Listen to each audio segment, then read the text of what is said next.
boss like that. It's working-ish. Making sure. I believe we are. Yes. Yep. All right. 5, 4, 3, 2, 1. Hello, and welcome to the Barcast. So the bar is so low at this point, I think we've lost it. If you find it, please give us a call at our Twitter, I guess. Your bartenders for this evening is going to be a non-pencil. How the fuck do you call someone's Twitter? Enigmatic Otaku. Jazz Pieces. Ravage. Hello. And my name's Flitter Priest. This week we have a very special guest, just like every other week. Every guest is equally special, except when they're more special. And we have a more special guest this week. We have Patchwork Poltergeist. Hello. Hi. So, just for everyone who's tuning in for the first time, welcome. We are a user-submitted podcast where we take the guests that you request, and then we ask the questions you want to ask them. So, naturally, we make them miserable for 2 hours. Hooray! Of course, we're also streaming live on Twitch right now, so we're going to field your questions from there. The lovely Anon Pencil will be watching the chat. Pencil, what's an example of a question you won't forward onto Patches here? Asking Patches anything political. I will not be asking Patches anything that is to do with her age or her real life, unless she freely admits that information. And I'm not going to be asking her how big her dick is. Okay, guys? But I'm not asking about dick size today. Does Patchwork have like a prehensile dolphin one? See, I'm not asking about that because I'm polite. Fucking people. Okay. Prehensile? Yep. Can they grab stuff? They can, Yes. and they've been known to grab people by the ankles and drag them. That's horrible. Yeah, no, dolphins are actually, they have the nickname the rapist of the sea. They just keep getting worse. Oh, and get this. Makes it so much better. There's some crazy lady down in Florida who likes to think that dolphins are natural-born baby birthers. What? Oh, yeah. I saw that. Yep, dolphin penises, everybody. Now you know. It adds a whole new definition to so long and thanks for all the fish. Anyway, before we get started, last but not least, we of course have a drinking word for those who are drinking at home. Also, that is the word. Also is the word. Drink when you hear also. That's going to happen a lot. A lot. So, let's jump straight in. Dick first. Patches, we have some actual interview questions for you. Go figure. So let's start with the basics. Patches, who are you, and what have you done for the fandom? I'm Patchwork Poltergeist, and I like to write a lot of horse words. Yay! The horses cry a lot.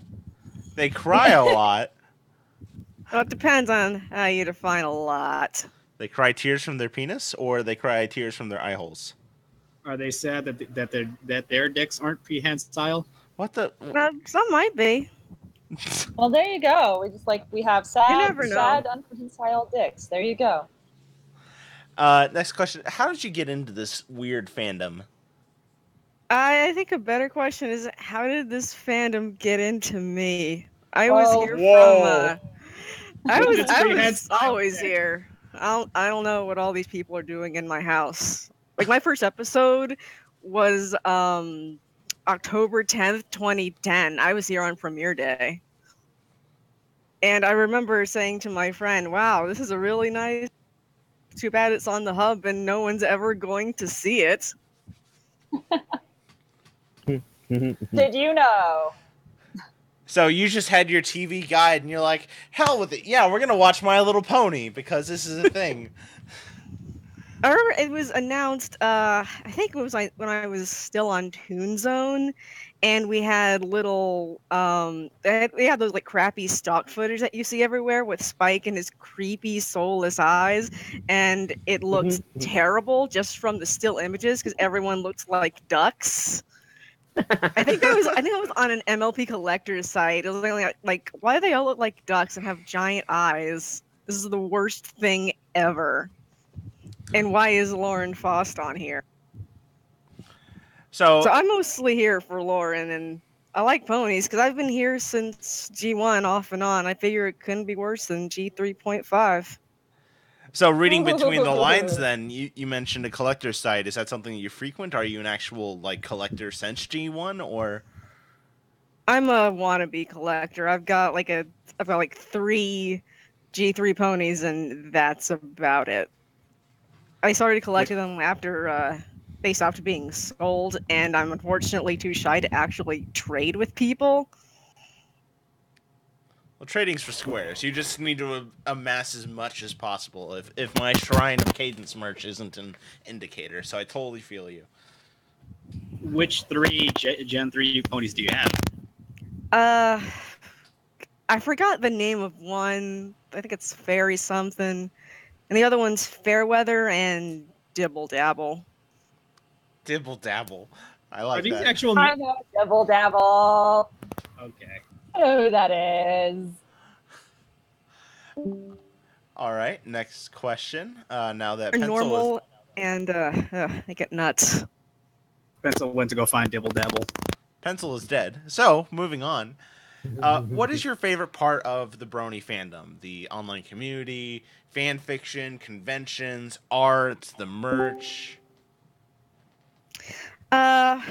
Probably fanfics. That's the only thing I'm really involved with community-wise these days.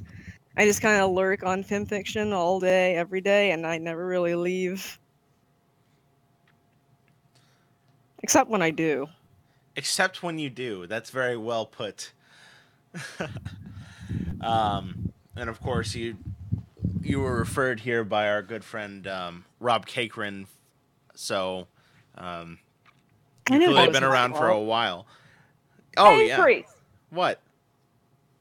Cakrin53 wrote My Little Dashie? Yeah, he's that guy who wrote My Little Dashie. Oh my god. Wait, you're saying that you knew? Oh, was that Pencil? I said, isn't that exciting? Yes, it's very exciting. What was that? Oh, all sorts of internet connection issues today. All right, let's move on to the next question. If there is one thing you could say to your followers or fans, what would it be?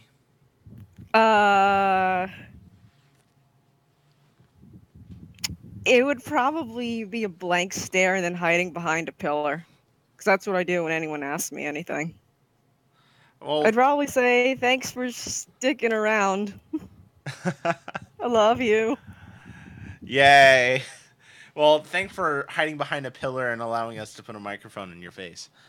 Oh, you're welcome. Get excited. So we got one last interview question before we jump into the actual user-submitted questions. Remember that part where we said we weren't going to get like political or burn any bridges? Yeah, we lied. Oh, shit. We have one more question for you, and it's time to make some people upset. Who is best pony? Oh, gosh. Rarity. You take that back. I Down shan't. boy. Priest, down boy. Show the evidence. Celestia is also an acceptable answer. I agree with that. Nice. Celestia's bestia. They're more or less tied, but All I'm I have taking to from choose. Enigma, stop. Enigma, stop. Thank you, Enigma. I will server mute you next time it happens. All right. So now we have user submitted questions from Bleeding Sequine, who I believe is probably Bleeding Equine, but the sequel. Nope. No. Maybe it's Bleeding Sequence. His old name was Failure, but he changed it because he's not a failure anymore. Yay. Hooray. The question gives you a little gif of a guy that is doing a little dance. And he says, this guy comes up to you and tries to antagonize you. What do? I think I might direct him to a doctor because he doesn't have any mane or tail. I don't think he's doing okay. No, or cutie mark. He's doing Yeah, a little dance, showing a little love. Get Yeah. down tonight. Stop, Enigma. Jesus Christ, Enigma. God, I'm just reveling from how mad I am because of that. Are you okay, Patches? Are you alright? Oh my god. Okay. We'll move on to some other questions. We have questions now from Lacey Claire. Starting with, why did you choose Silver Spoon? There's no stories about Silver Spoon that I liked. That's the short version. The long version is I actually started my current project, the Silver Standard, way back in like 2011 that got dead on its feet and never went anywhere and is terrible. But after I wrote A Diamond and a Tether a couple of years ago, I had like a sequel Diamond Tiara story I wanted to write, but I'd already written one, so I decided to write a Silver Spoon story. But then I had like 6 I wanted to do, so I figured, why don't I do all of them? And I did. I think you're really right. Silver Spoon really doesn't get a lot of love. What do you think? How do I phrase this question? What's it like writing her character? Interesting. Because what I noticed with other stories that she's in, when she has a story, her story is I'm Silver Spoon and I secretly feel bad about being a bully and I'm going to leave Diamond Tiara forever for no reason. And that's about it. She's secretly nice and that's all her personality does. And first of all, I don't buy that she's secretly remorseful. I've seen zero sign of that. There are signs that she's not as openly antagonistic as Diamond is, but she's been all in for all of this. Counting her lines in, say, dissing Scootaloo for her wing, she's got almost the exact same amount of lines. I don't think that she's secretly a small whoopee in any of this. But I do like to think that she has her own motivation, so I thought it'd be interesting if she was quietly being just a really good right-hand mayor in all of this. Or maybe Quite schemer. Or maybe a secret leader, and Diamond Tiara does all the dirty work. Super Yeah, manipulative. that was my original plan, and then I got stopped. Super manipulative little thing. I could believe that. All right, moving on. Do you plan to write a sequel of her when she's all grown up? We'll see. I don't plan on it, but you never know. You know, you make her sound like either a mafia boss or a cult leader. Mafia boss is closer. And next, last question from Lise. What surprises in general can we expect coming up in the future? Well, if I told you, it wouldn't be a surprise. Well put. But that also means that we can expect surprises. So expect to be the surprised. unexpected. But if you don't get a surprise, that will also be a surprise. Ooh, fair. You've done your homework. Perfect. Let's move on to questions now from Two-Mare, who starts by saying, boop. I've been booped. Yeah. Starting with questions for Patrick Polish Guy. Question number 1. Would you non-sexually, which actually asterisk extremely sexually, spoon Silver Spoon? I don't think I'm going to do that. First of all, I'll go to jail, and second of all, I think I'm going to get my neck broke. If my cannon's either anything close to canon. The kid's got a bodyguard. He's a little scary. Yipe. If you spoon a pony too hard, it's like reverse osmosis. You either get absorbed or you absorb them. I don't know if that's a very good or very bad thing. It's kind of like that game Agario, where you're the little dot and you run around and eat other dots. And that game. Yeah, Pac-Man? No, honey, no, honey, no. I can't really be mad because my description fits your assessment. But moving on. Number 3. Is there a wrong way to write a certain character? That's what you call a loaded question. Well, we like loaded answers, so by all means, go for it. Load up. That depends on if you actually care about what you're doing. If you don't care and you're just jerking off and having fun and you don't care about having a cohesive story, then no. If you do, then yes. Because if you end up, if you go and writing a Princess Celestia story and you end up writing a Slender Man story, I think maybe you kind of went off the rails a little bit. Mm-hmm. It's hard to The say Dark because I'm Brotherhood is also always really, gonna have I'm really hardcore on keeping canon characters as close to canon as possible, See, I think that's if I can. yeah. Good.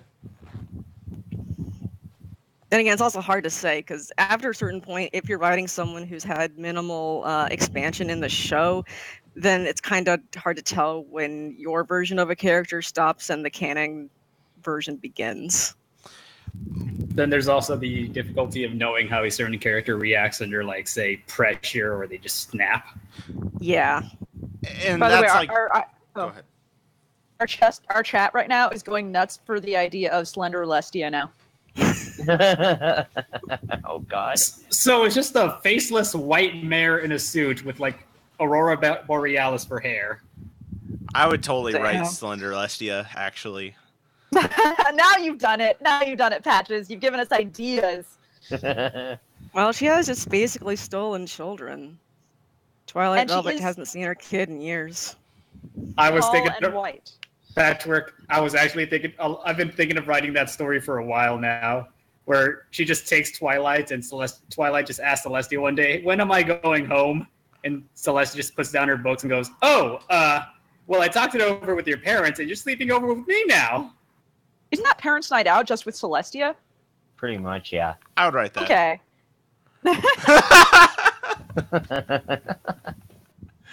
Oh God.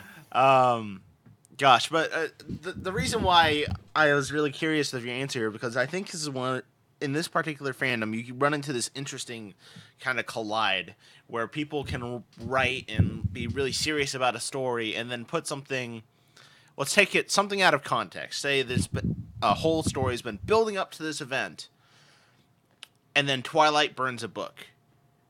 And then you get people that are freaking out like, oh, Twilight loves books. They wouldn't hurt a book ever.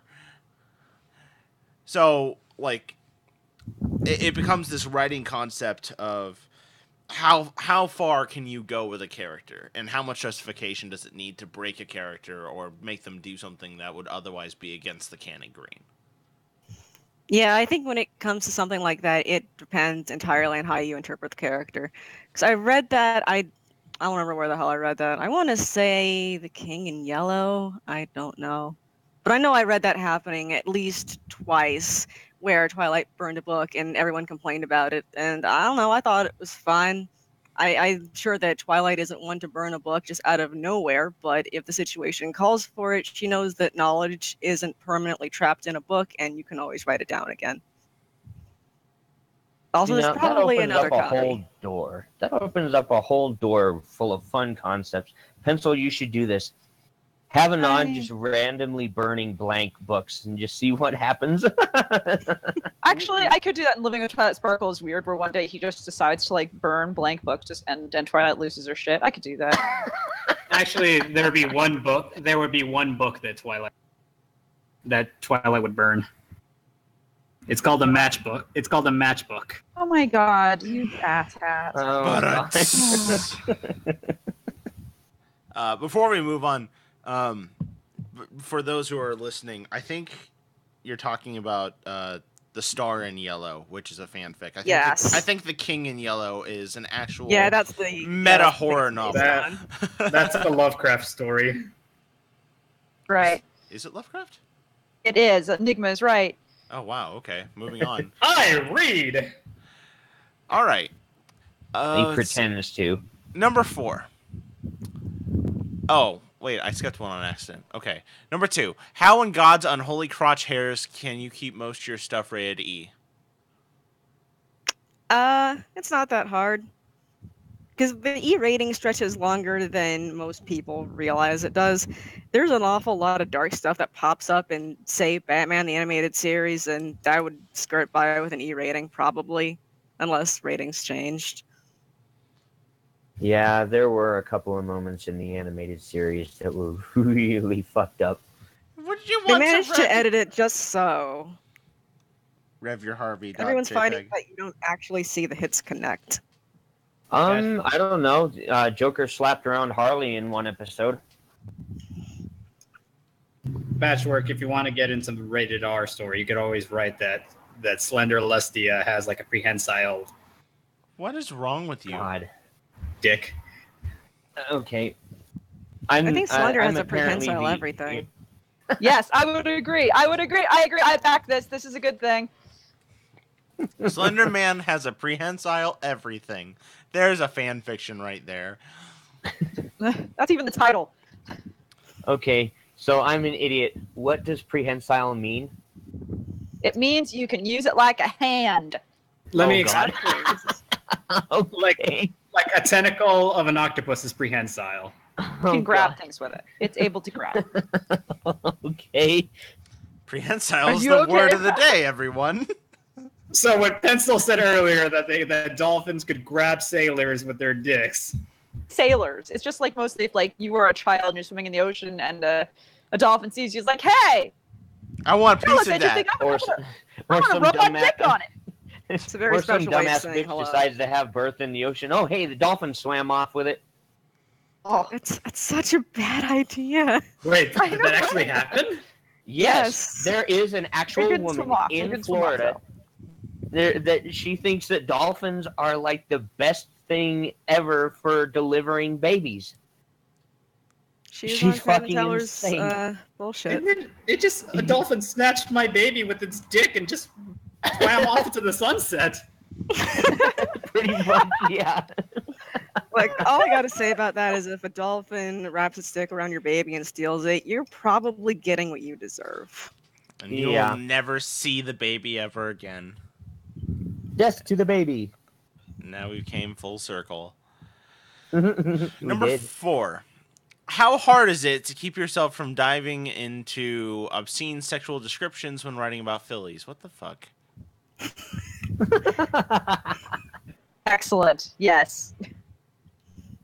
Oh, not as hard as you think, honey. Wow. Wow. Oh. Oh my. Okay. Moving on. Number 5. Would you a thing pone? No. And you know what Thing Pony is? I don't have to show it to you? I don't. I just naturally said no.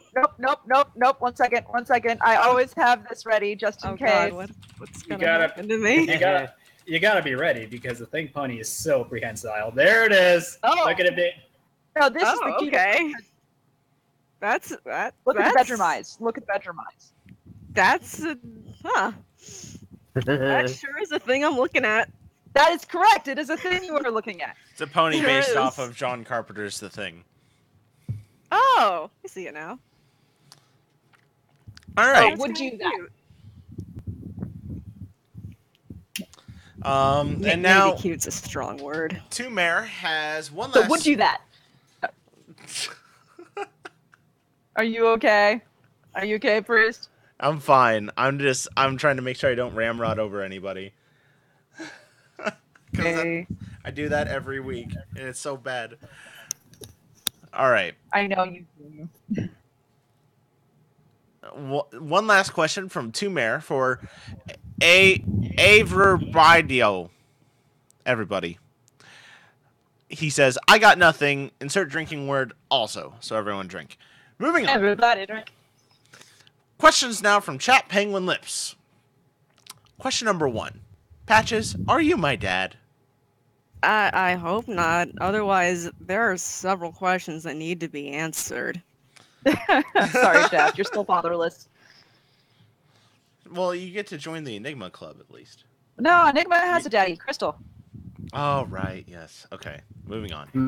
She's my foster daddy. Number 2. Do you want to buy an Xbox One? No, Chat- I'll take one if you're Yay. giving them away. We can play Xbox Live. I don't know the rest of. Do you want to build a snowman? That's actually question number 3. do you want to build a snowman?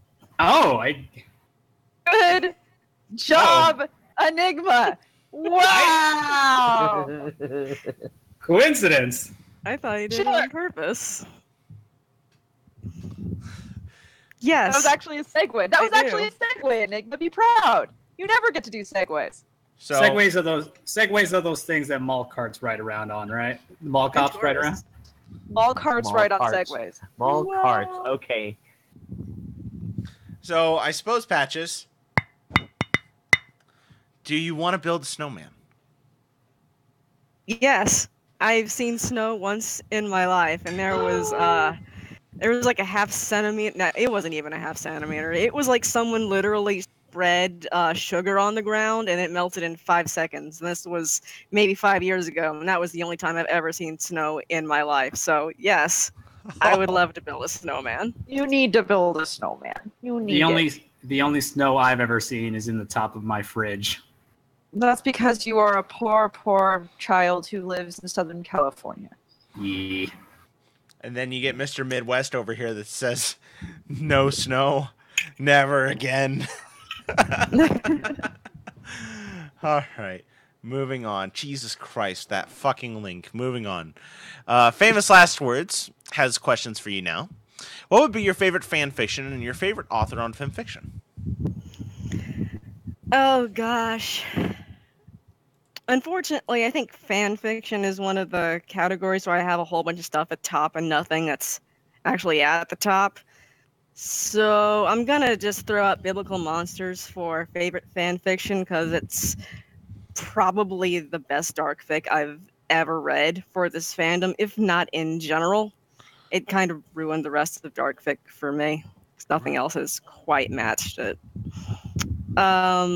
Favorite author includes the author Horse Voice. I also like Saddle Soap Opera, because if I don't say it, he'll be mad at me because we're friends. Saddle Soap's actually really good. I've read their stuff. Yeah, before. he is. He is cool dude. He is. I thought, I remember Rob threw out something about us being on the podcast together, and it didn't happen. We actually... He might have just been saying stuff. No. Rob actually suggested both you and Saddle Soap, but we decided that both of you were so cool, we had to get you alone. Yeah, we would have talked over each other. Kissed too much. Oh, dude. What?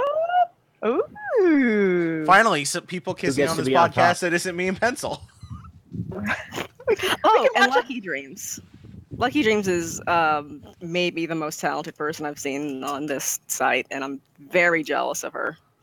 She can write children's literature like nobody's business, and I'm so angry. Lucky Dreams, you said? Mm-hmm. All right. Awesome. We're going to have to take this completely innocent child literature writing author and be sure to get them on this horribly corrupting podcast. Priest, we can watch other people kiss for a change. Yay. Yay! You can go to the Okay. mall and do that. Why would I go to the mall? That is the worst place. Are But- you kidding? But Pencil. Right, but you get to see all the drag. But Pencil. I'm gonna let him do it so he can make a fool of himself. Do it, Priest. Let's go to the mall today. Today. There you guys go. Okay. All right. Next question. Also, what is your favorite 90s jam, and why would it be Bullet in the Head by Rage Against the Machine? I'm kind of impressed that you managed to choose a 90s song that I actually don't like, so congratulations.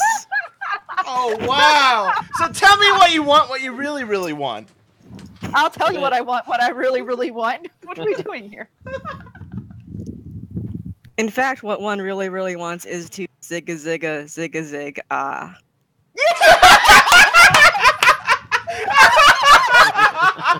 It's a good day. It's a good day. So what is your favorite 90s song? Oh my god. A lot of them. I grew up in the 90s, so I like generally almost all of the R&B slow jams. All of a sudden, I discovered that I really fucking love 90s rap. Oh God, 90s rap. Yeah, my parents decided to shelter me through all the 90s, so now I'm over. Yeah, no, I feel it. Talented. God, the rise of Eminem too was in that era. I'd forgotten. Yeah, I was right at the end of that. I used to Right, get them in the 2000s, but that was 99. Like right in the late 90s, it was right in the late 90s. Started to hear that. All Everyone right. said, "Oh, hey, white people can rap," because they just forgot about the Beastie Boys, I guess. Oh, rip. Oh, so much rip. Oh, so many of them are dead. Priest, why did you say that? Because Chester, sad face. That's Anyway, Next. and that was also right at the end of the. Moving on. sad. Questions from Alex _, who starts with a question for Patchwork Poltergeist, and also he made you a personal emoji. Aww. What is your funniest anecdote? Just a story you would tell people at a bar to make people laugh. Well, I can't really judge the funniness of my own anecdote, but I can tell you about the first time I ever saw a Jesus. Yes! Oh, Tell us about a Jesus. So, I grew up in an Islamic family.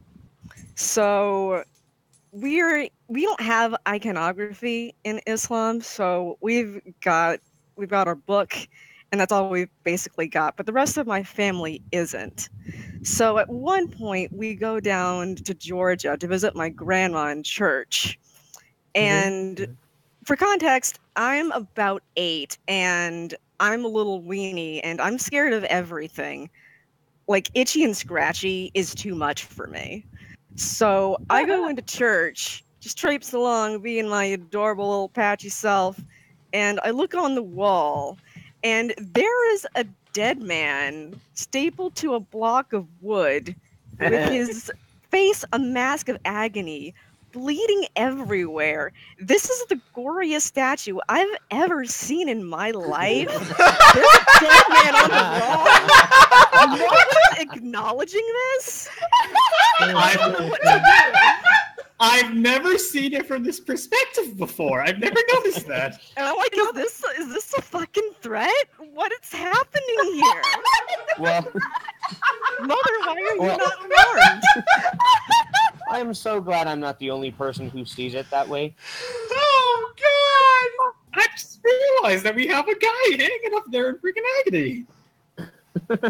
He's definitely notice from that. a very religious family. I Priest thought he grew up very religious, so I this thought- is fucking hilarious. Ravage, I thought he was trying to form the YMCA, only he was missing 3 members. Oh my god, you guys. Priest, are you doing okay, hon? I'm Someone laughing just my happened to ass pee. off. Was it clarified for you, Patches? Like, when did somebody clarify what was going on? No one did. I didn't ask because I was scared. I figured everyone else just knew what was going on. Now what's gonna happen if I out myself? That's wonderful. What was your reaction when they told everyone to get up and drink this man's blood? Yeah, I gotta know. I think I might have missed. I think my mom just very quietly declined. Like, yeah, no, thank you. We're not gonna do that today. So yeah, basically no one told me anything of what was going on here until I was like 18, and I just kind of stumbled into what the hell Easter was. All I knew about Jesus at that point was, I guess he was born in a barn, and there was a star, and you get presents. Yeah, That's about it. that's pretty much right. That's the summary, yeah. Oh, Sounds- God. It sounds more like Santa was born that day than Jesus. Kind of was. Kinda, yeah. Well, he was originated from St. Nicholas, which was then We taken. need to stop. But I was gonna tell about how I gave confession about Parents' Night Out. But anyway, moving on. You did what? Moving on. Did what? You did what? You did what? Did you actually give confession about writing Parents' Night Out? Yes. You fucktard. Oh Priest. my god. Priest went to a priest and said, "Forgive me, Father, for I have written Volcon." No, like, so And okay, so when you give confession in the Catholic faith, there's two ways you can do it. You can either do it face to face or the wall if you're really like non-confrontational. And Like you. I was at this point where the priest I went to was quite old, which they tend to be. But I sat behind the wall and I started talking about this thing that I wrote. And after I got done talking, he was just silent. And he says, "Son, come look me face to face." And so I stand up and I sit down in front of him. And he looks at me and he goes, "I want you to see a therapist." Really? Really? Son, I want you to give me the link to this. And that's pretty much where the story lives and dies. But that was the thing. Anyway, moving on. This isn't about me. You got to realize, if I was there, I would have just looked him dead in the eye and be like, "Yeah, it was pretty good." Anyway, we should move on and actually ask our guest questions, because seriously, that's one of the best personal anecdotes I think we've ever had. It's true. We need to send it. Enigma, send this to Davis. Please, Davis needs to deal with this. All right. I will alert Davis. Number 2. How much dragon tits? 3. Yes. Authentic. No, you read it. Oh God. What is the optimum number of breasts for a female? I'm happy with 2. Fair. It's working out for me. Number 4. If you died and came back as a poltergeist, whom or where would you haunt? I'm gonna haunt a school and just blow everybody's minds. Glad you added minds onto that. Why a school, though? Why would you blow everyone's minds? I can cancel standardized test day. Oh, I like that, actually. Oh, you are a good person. I don't think they're actually going to cancel standardized test day if everything's floating around, but I can try my best. See, I thought you were going to haunt a tailor, so that way you could be a patchwork poltergeist. Moving on. I'm sorry.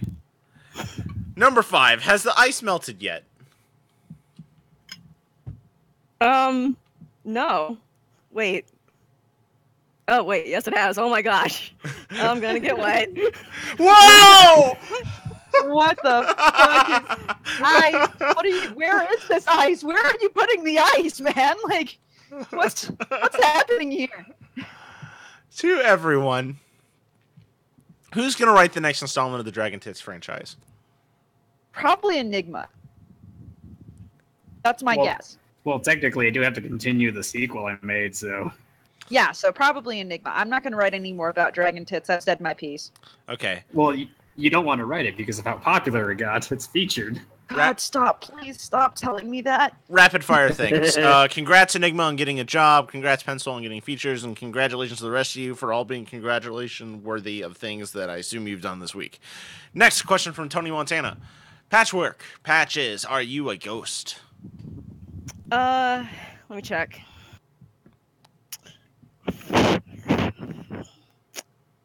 No, not yet. Not yet. That might. Now we have questions from Sunbro for Life. Question number 1. What is your favorite video game? I'm gonna be lazy and just say, Pokemon. Yay! Hey. Who is best Pokemon? Chandelure. That's I think Chandelure, I think you mean. Chandelure Yes. sounds... I don't know that generation. I know how to say words. Chandelure is that one that looks like a chandelier, and it's a purple, and it's on fire. It's the Hot Topic light fixture. It's all the dark types, actually. In the sense, this is one of the newer ones. Yes. It's a Oh. ghost. It's a Gerst. Number 2. Gerst. It's a Geist. I love that game.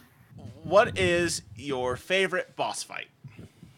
I really like the final Flowey fight That's in Undertale. Oh, I like that it is when good. video That's games right. break the fourth wall, and that one sure broke it hard, and it freaked me out a little bit. I like it when that happens. Neutral or pacifist?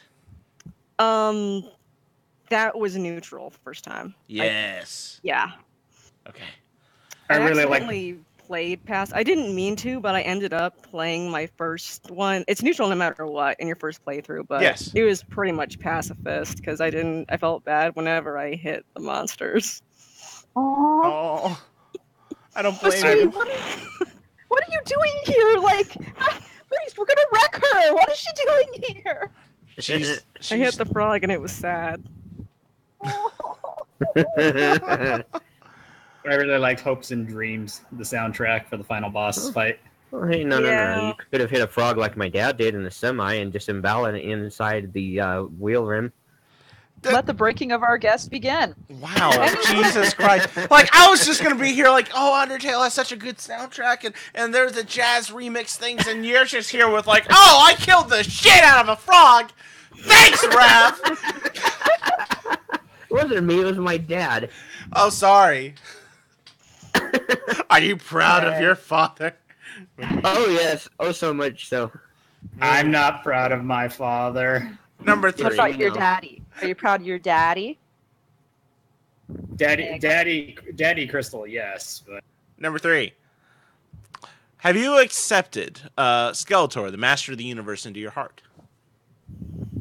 I think there are better skeletons I can accept into my heart. Ooh, spooky. All right. Number 4 is Would You a Thing Pony? We will skip that. Number 5, I need to know for a friend, how many licks does it take to get to the center of a Tootsie Pop? The world may never know. Because normal people just put the whole thing in their mouth. They don't actually. It's true. Normal people also bite through it, too. This is true. Hey, guess what? What? A group of engineering students from Purdue University made a licking machine and modeled it to look like a human tongue, and it took an average of 364 licks from the machine to get to the center of a Tootsie Pop. So now you know. you know, this sounds like a project that the government would spend millions on just to find out. Wait. It So, does. if you did 1 lick a day for a full year, it would take a year to get to the center of the Tootsie Pop. Yes. Wow.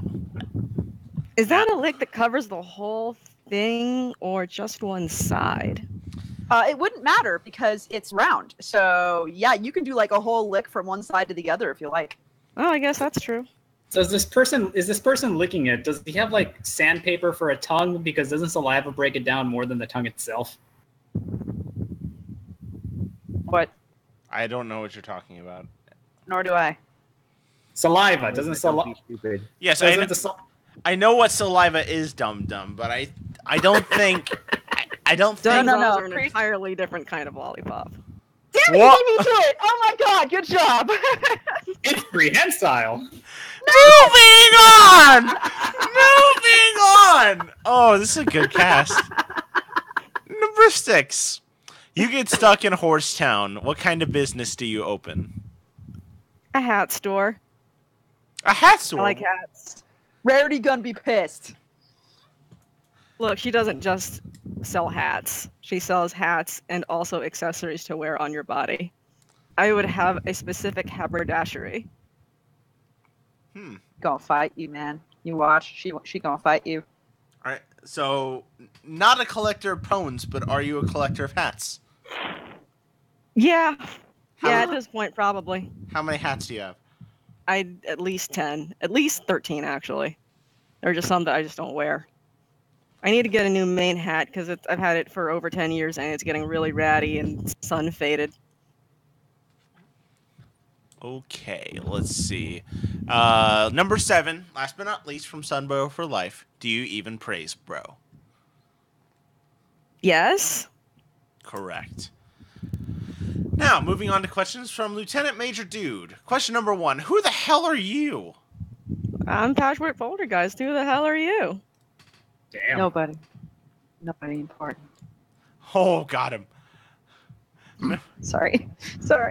Oh, and then Lieutenant Major Dude says, "Oh, right, that guy who wrote Silver Standards. Sorry, don't know you too much to ask questions. Hello, podcasters. Tell the guy girl to enjoy the podcast." Wow. Just assume her gender. Excuse me.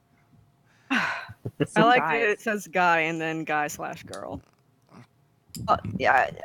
You know what? However you self-identify. I identify. What? Oh, it's time for screaming. Okay. I still haven't watched the Horizon cast to see what you guys did for this last week. I screamed it. Okay, here we go. Holy fuck, Mr. Pimpleton gave me cat HIV and dumped me for some alleyway cat! I also got fired! Fuck me! Fuck my life and fuck them cheating pussies that give you AIDS and go after cats with prettier whiskers! I don't have whiskers! I'm human, goddammit! What do you want me to do, Mr. Pimpleton? Anyway, I'm thinking of publishing this inspirational, uplifting story of mine to pay for the treatments. Should I? I'm just thinking about your roommates and how fucking hilarious this would be with no context. Gone! Rev, they're gone! No, I kicked him out. Ah. No, but Priest. his dog. His dog, I bet, is looking at him like he's nuts. Is Hugo Priest. looking at you? I feel like one day after this yelling session, the priest that you confess to is going to show up at your front door with 2 orderlies in a white van, just waiting to take you. No, my dog just sighed. That's all he did. God damn it, he's talking about cats again. The answer, Patches. Yeah, that's an appropriate reaction.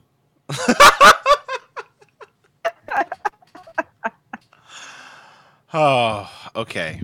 Next question from the other guy.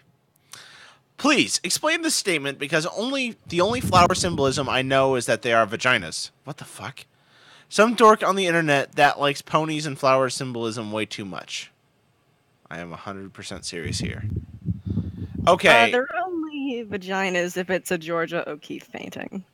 First of all, I think. You are correct most of the time, but tulips are also representative of vaginas in literature and in other cultures. But no, the fact that you called on Georgia O'Keeffe and her vagina paintings makes me really happy. Thank you. Aw. But what flower represents the prehensile dolphin dick? Fucking your picture on Facebook. It's a flower, a virginal little flower, so that makes sense. Get wrecked. Oh, internet high five.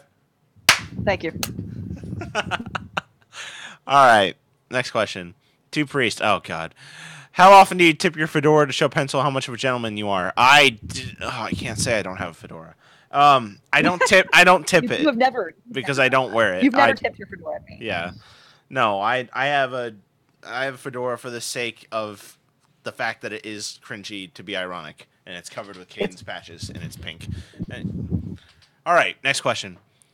Quick note for everyone who is a podcaster. I'm honored you like me twice as much as everyone else, but I don't need you to put my name twice in the Patreon helpers list. Oh, shut the fuck. All right, I'll fix the Patreon helpers list. Now, questions from Horizon.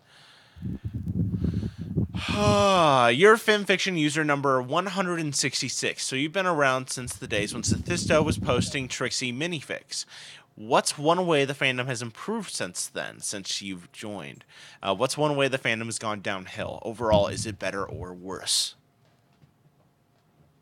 Let me think.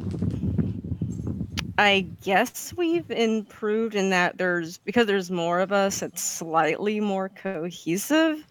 It's sort of plateaued. It's sort of the same as it was before then. It's just we just have actual places to meet and talk as opposed to just floating out in the ether like it used to be. So we didn't really have a central hub until Equestria Daily. Because I remember bouncing around looking for a nice fandom spot to nestle in, and one just didn't exist. Right. So that's why And go ahead. yeah. Like the only As far as going downhill, though, the only thing it's done is just become a fandom. The honeymoon wore off. I do remember in 2011 everyone being super duper nice and sweet with afterglow in their eyes, but that's also because we had just gotten here and nothing had happened yet. Derpygate hadn't happened yet. Twilicor hadn't happened yet. The show hadn't been gone on long enough to have new writers or changes or anything, so there wasn't anything to complain about yet. Like, the biggest drama we had was New Lunar Republic. So I knew eventually we were going to just be bitchy and not like anything that ever happened to anyone ever. So I figured I might as well just like it while it lasts, because eventually we're going to get kind of mean. And we That's did. the way it happened. Yeah. That's exactly what happened. And it probably... Gosh, when did we start getting mean? I think it was Probably- Equestria Girls. Yeah, it was that whole year. It was like 2013 in general, because that was Equestria Girls and Twilicor, Yeah. I think. So then we just became bitter. We lost like half the fandom, but most of them came back. Except the ones Yeah, that didn't. and Lauren left like the season before, and season 3 was short. That wasn't a fun year. No. And overall, do you think the fandom is better or worse as a whole? Probably bad. No need to be diplomatic. You don't need to be diplomatic. It's a fandom. Very well put. There are better ones, there are worse ones. At worst, I might hesitate to call myself a brony just because it's an awkward sounding word. Also, I'd have to explain At least it what has one less is. syllables than Pegasister. That is true. I like a show. That's simply what it is. And I write words about the show. There's no need for labels. Anyway. We don't need labels, man. Labels are for cans. I don't know. I got a label maker somewhere. That priest labeled you insane enough to be sent to a therapist, so... I was about to make a horrible sex pun involving labels and nice cans, and I stopped myself. I deserve a fucking cookie today. I'll FedEx you a cookie. Moving on to questions from Dash Loon. Or Lune. I always fuck it up. First question. If you could, would you? Maybe. Number 2. Are you really a poltergeist? I don't think you have the security clearance for that answer yet. Oh, Thank you! The truth is out there. this is some SCP shit right here. Moving on. Play the X-Files theme right now. Do you patch the work or work that patch? I think I patched the work. You better work. Cover girl. God damn it, Priest! Why did you know that off the top of your head? I have Maybe it's... I have random references just sitting in the back of my mind, ready for the right moment to strike, and then everyone looks at me like I'm weird. Do you know what you could do if you utilize that part of your brain for something actually like meaningful? I would probably more people would like me. I don't know. Maybe it's Be a Maybelline. YouTuber. Be a YouTuber. All right. Number 4. Is this a question?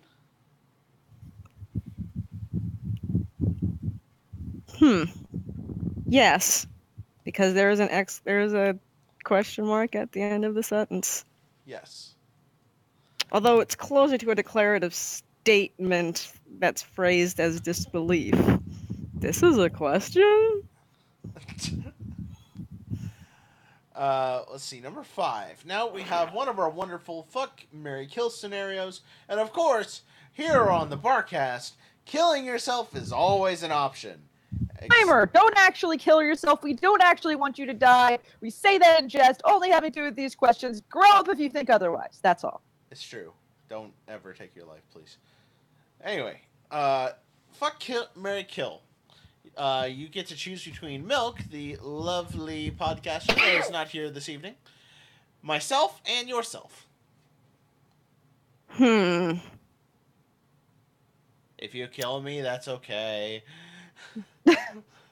Well, since you invited me, yeah, sure, I'll kill you. Fuck!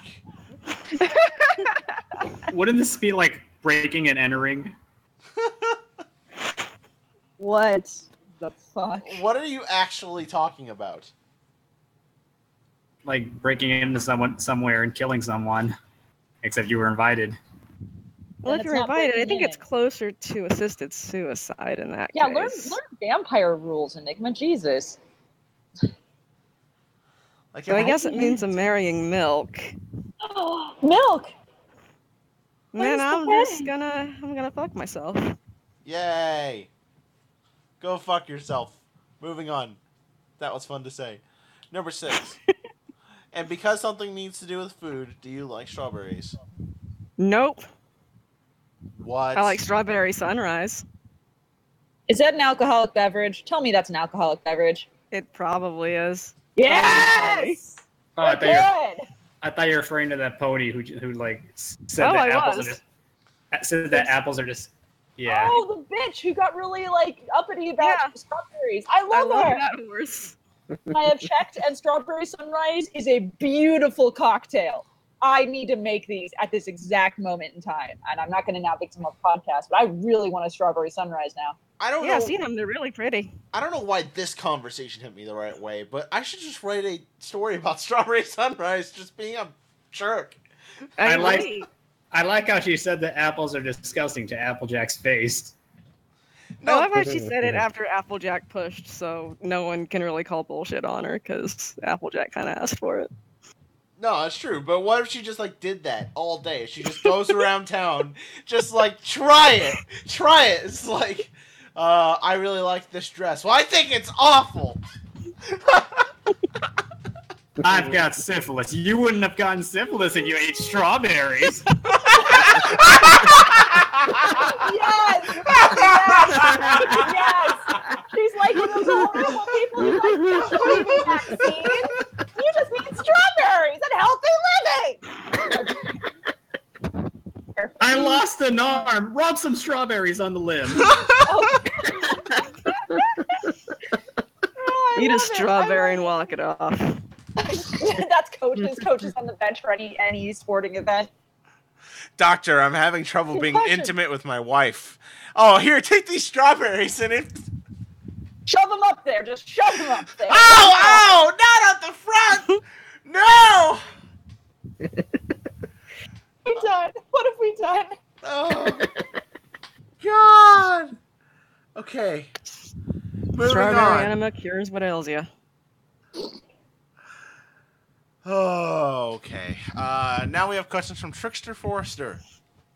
If you could have sexual intercourse, one U.S. president, who would it be and why?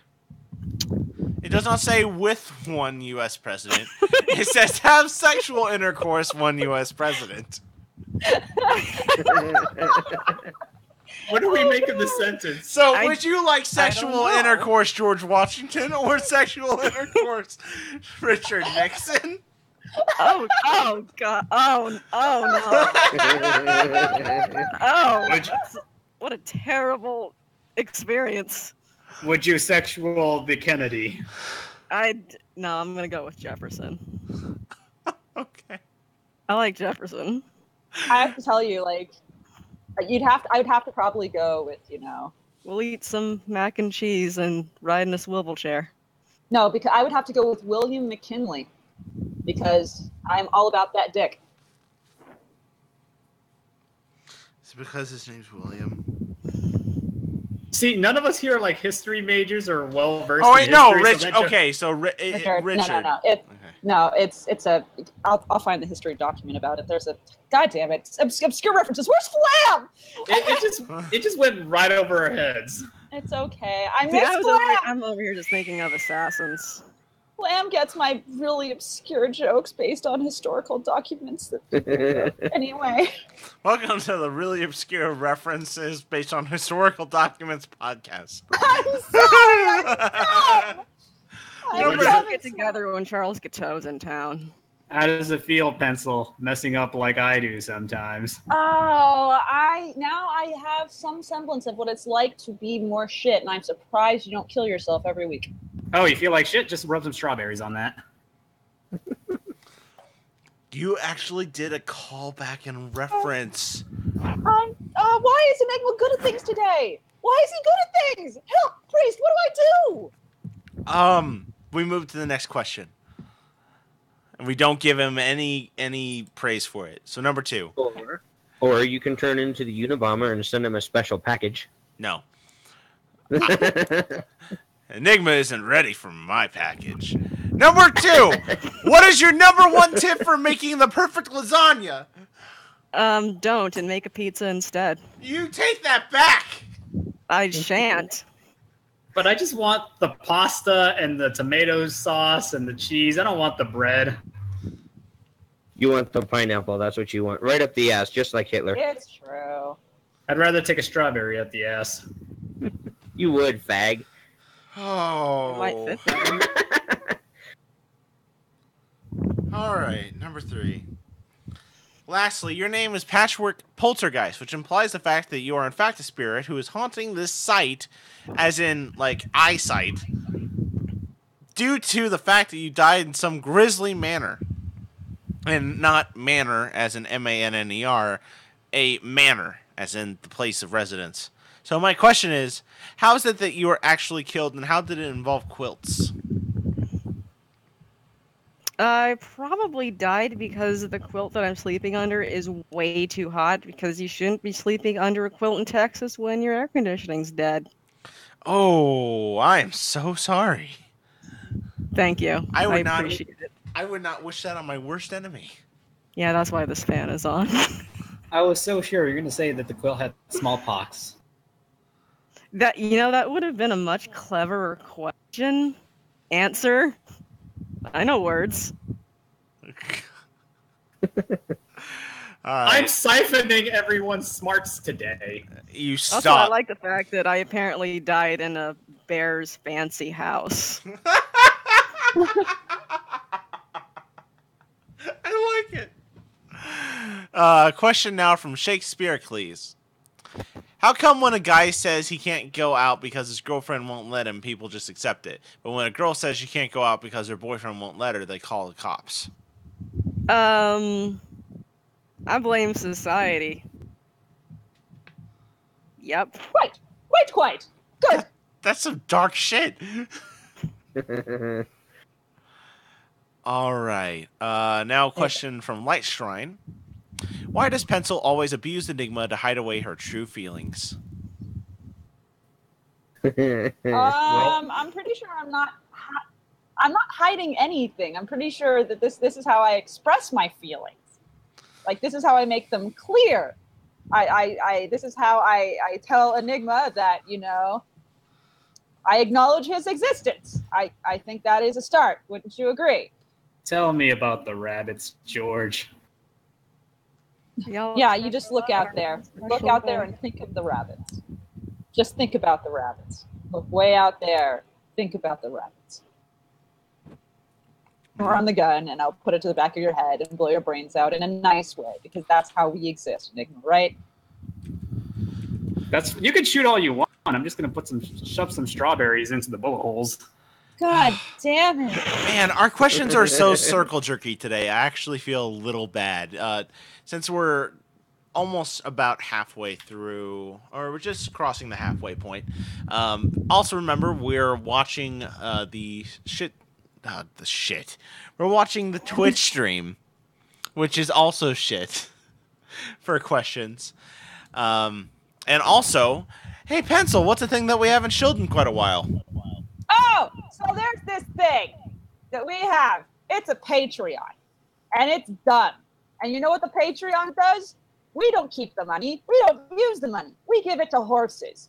We send it to Red Wings Horse Sanctuary, and Red Wings Horse Sanctuary gives it to their horses in the way of pay. I have a soft spot for this place because I had a pony, and it was rescued from there. So when you donate to our Patreon, we give money to horses, and we don't use it to drink because we spend our own money on that. I'm done. Last month we were able to feed one horse a whole hay of bale. It was great. Moving on. Horses like to drink. Yes, they do. They like beer. Yeah, They but also like to masturbate. They They drink. also also like- Wait, whoa, hold on. No. Horses masturbate? Yeah. Yes. How? Wait, what? They kind of just jiggle around and They their rub dick things. kind of flops against their tummy, I think. Yeah, they rub against things sometimes. Male horses have been known to back into fences so that they could get anal stimulation. Female horses will hold their tails a certain way. Horses masturbate, man. They call it a stable vice. So they just prod themselves carefully. Isn't that how you do it, Enigma? Well, I've got hooves, so I'm actually a horse on the internet. So Dumb. Anyway. I just imagine fucking Enigma slapping his dick against a wall and just thinking, like, isn't this how everyone does it? Oh, God, next question, because it's important to our guest, and it actually is relevant to her, and it doesn't allow us to just circle jerk again. Okay, question from, oh gosh, I've talked with Manaphy? I think it's Manaphy. Manaphy, cool. The silver... Like the Pokemans. The Pokemans? I didn't know that was a Pokemans. it's a Pokemon's. He looked at Chow from Sonic. The Silver Standard is one of my favorite stories on this website, so I'll definitely be watching this podcast when it arrives. Speaking of which, I have a few questions. What ponies do you think would make great and or interesting pairings with Silver Spoon? I actually like the thought of Spike with Silver Spoon. What? Why? Explain yourself. Oh, I think it's cute. No, Then again, when no. I ship, I don't mean that they get married. I just think it's cute that they have a thing No. for a couple of days.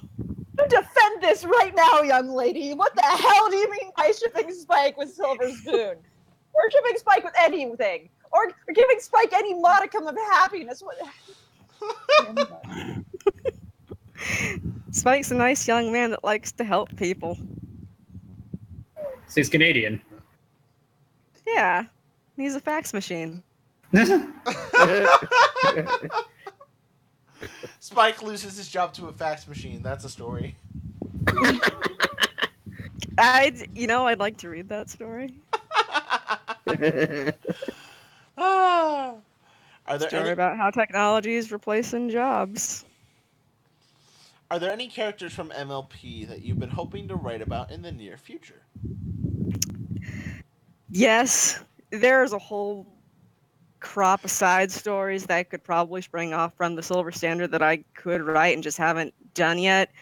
There's one I've had in the wings forever about Apple Bloom getting a pet manticore, and another one about Dinky Doo and Derpy Hooves, which may or may not be a horror story. It's trying to develop into another story. We'll see what happens there. But what's probably going to end up happening is I'm just going to end up with a whole bunch of dumb ship fics with Filthy and Spoiled Rich because I'm just shipping trash. And I just chose the worst ship in the world. Hey, it could be worse. You could be like me and like Mr. and Mrs. Cake.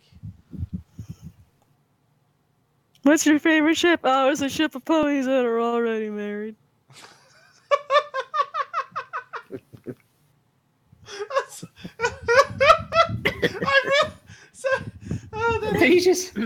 That hit me the right way. I'm sorry. You say that, and then you hear the other guy go, "Oh," all disappointed. Oh, okay. Last but not least, from Manaphy. Lastly, what was your favorite scene/chapter to write in the Silver Standard? I think I like all the chapters where there is a fight. Every time that Silver and Diamond fight, it's usually a pretty darn great chapter because I never quite predict what's going to happen, and it usually ends up feeling really authentic and it moves real nice. I'm always worried about writing a lot of talking head scenes because they're really dialogue heavy and in that like entire story. And there's a point where Silver and Diamond fight about Bab's seed because Silver thinks that Babs is half-stepping, and eventually Diamond just kind of tackled her from one bed to the other, and they have a weird bed fight. There's no way for me to describe this with my mouth words. That doesn't sound terrible. I suddenly realized. No, go ahead. Talk about your vicious clop scene. Yeah, do it. I'm ready. I mean, come on, this is supposed to be the girls' night pillow fight that all the boys dream about, right? That rhymed way more than it should have. Girls' night pillow fight. I was not aware that rhymed until now. That all the boys want to hear about, right? Like that's some rhyming shit, guys. I'm catching up to Zakora. I'm trying. I promise I'm trying. We believe in you. All right. Let me do a quick refresh here to make sure that I don't jump the gun. And of course, now it is time. Oh. Questions with boy line. We're That's what you very preferential to Vylon. But she's going to go very easy on you this week. She only has one question. What would you say is the best part or aspect of this fandom? Yeah, I remember this question being a very different question. Too bad I don't remember what it was, but it was amazing. Oh, did she change it because she was scared of hurting you? I can believe that. I know it has something to do with dating an aborted necrophiliac. Oh my god! I remember that question. I don't. Vylon, why did you change it? It was a really great question. I had an answer and everything. It was great. She investigates people to make sure that she doesn't actually hurt people's feelings. Vylon, Yeah, if you that's are what I watching, Vylon, if you are watching, please add your question to the end of the thread or put it in the chat, and I will happily ask it before the end of the day. Okay? All right. Huh. But what would you say is the best part of the fandom? I'm gonna cheat and say I really like my little slumber party Skype group. We met when we all got together a whole bunch of us got together to go to the convention Counterlot Gardens way back in 2012, and we made a Skype group. So we would talk about what the heck we would be doing when we got to Ohio, and then we talked, and then we became friends, and now they're my editors that I make look at my stuff before I publish anything. Aww. And I throw out all my notes. That's so sweet. I'm happy you guys are all been able to hang out for 5 years now and stay together completely drama for free. Well, mostly drama free. Drama free. Do it. Now we have questions from fan of most everything. Who starts by saying, your stories are grand, wonderfully interconnected works that tie themselves together exquisitely. How much pre-planning do you do before you go through? How much pre-planning do you go through before you start writing? Not that much. It's more like a lot of vague brainstorming and a decent outline and a bunch of brainstorming that I do out loud in the Skype group that I just mentioned. So I'm basically just talking to myself for a bunch, trying to figure out what the hell I'm going to do, and then I basically use that as my notes later on. What I should be doing is saving everything that I write in Skype as actual notes in case Skype decides to eat it, which it has done at least once, but I never do that because I'm terrible. So I've got a basic outline of X happens, Y happens, Z happens, and no more than that, because if I start planning too much, then I'm going to stick too hard to the plan, and where the story doesn't get to be a story. Because usually the best stuff that happens is the stuff that I don't really plan. Because I didn't plan for Dinky to be a weird, creepy goth kid, but she just decided to do that. That's awesome! I agree. Let's see. Next question. By the same token, how did you handle new canon coming to light as you were writing the Silver Standard? By panicking.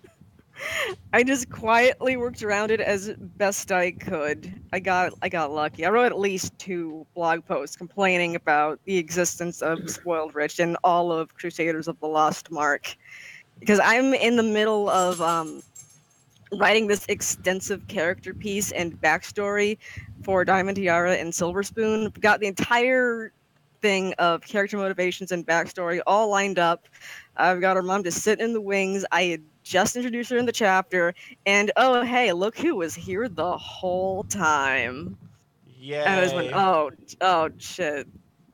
But luckily, there was just enough for that I wasn't completely in the hole, and I could just write around it with Spoiled Rich being a stepmom, and just no one mentioned it because it would be kind of awkward. And Diamond's got little grumpy little girl problems going on. But if it happened earlier, I probably could have just merged both characters into one, but that didn't happen. No, why What would really you do happened that? was the story ended up getting like 4 times as big as it should have been, because now I have a longer. What happened was it really moved the goalpost for how I was going to end this whole thing, so that meant the whole story had to be longer, and a whole bunch of character dynamics changed. It really canon changed it for the better, but it's still hella annoying. All right, next question. Is Featherweight actually gay? You know, there's actually context for this, but I'm not gonna explain it. Probably. He probably doesn't like girls, and if he does, then Silver Spoon's not his type. But yeah, probably. He's either gay or... No, he's probably gay. He definitely likes Rumble. He thinks he's cute. It sure would answer a lot of questions. Moving on. Given the chance to do it over, which of the more direct allusions to The Last Unicorn would you cut from The Last Human? Definitely, wait, I should probably go back and explain what the fuck I'm talking about. In The Last Unicorn, there's a deal with magic kind of going away from the world in general. So when humans see unicorns, they don't see the unicorn, they just see a horse. And it's kind of the same. It's vaguely implied that that's how it's going on with all magic. And likewise, when ponies see the human, they think he's just some weird shaped Sasquatch. The problem was, what I should have done was just keep it as a weird creature they don't know what it is. But it later implies that they also can't understand the human speech when he and Star Swirl are speaking in a scene, and that was a mistake. I should have just kept it as I don't know, signals. Just didn't overhearing any. I know how to talk. No one just overheard anything. And I remember someone called me out in the comments on that, and I realized that was a pretty good call. That was dumb. Also, not an illusion, but a change I would probably make is I would have the King Haggard character stand-in be a mare instead of a stallion. That would have made a lot more sense. Okay, before we go anywhere else, to talk with Patches about is an amazing book and movie, and why everyone here should both read and see it. Yes, Isn't they that should. right? Okay, and that's Yes, also I because cartoon, I haven't read the book. Well, you should. Peter S. Beagle is a sweet and wonderful man, and he took the time to meet with me, and I love him very much, and everybody go read his work. He's a fucking hero, and I will punch you if you say otherwise, because I have a great connection, and it's amazing, and it's good, and there's great scenes, and the scene with the spider at the end is totally omitted from the movie. Thank you! Okay, yeah. It makes me cry every time. I know, and it's not in the fucking movie. It's in the book, and it gets me. Anyway, I think I'm done. You need to go. You need to go. I was just about to ask the both of you Yeah. how loyal the book was, how loyal the movie was to the book. About as loyal as you're gonna get for a movie adaptation of a book. Will speak on the nature of the movie, and actually, when he found out he was hired to do it, he was like, "Oh fuck no!" He was like really upset. He was like, "I hate those guys," but he took the time to watch. He's like, he likes that they got certain things right. He dislikes what they did with Mummy Fortuna. He likes that they kept the swearing in there. He thought that was really important, and he fell in love with Christopher Lee. He actually fell in love with the man as King Haggard, and King Haggard once upon a time promised him that if they ever did a live version, he would, quote, come back from the dead if necessary to play King Haggard for him. Yeah, So, Lee came to the voice sessions with bits that he had highlighted from the book, if I remember correctly. do these parts. So it's pretty great. It's pretty great. Yeah. Yeah. All right. Moving on now to questions from RB-47, which, correct me if I'm wrong, welcome. First time I've seen you comment here, and also you used to run the Pony Fiction Vault, so cool. He apparently revisited the old Vault interviews for a few of these. So let's start with a fuck, marry, kill scenario between Saddle Soap Opera, Autumn Wind, and Cthulhu Luigi. Wow, you did it. Good job. Proud of you. Good job, Priest. Oh my god, Reggie, I'm gonna fucking kill you. Why did you do this to me? You're a terrible person.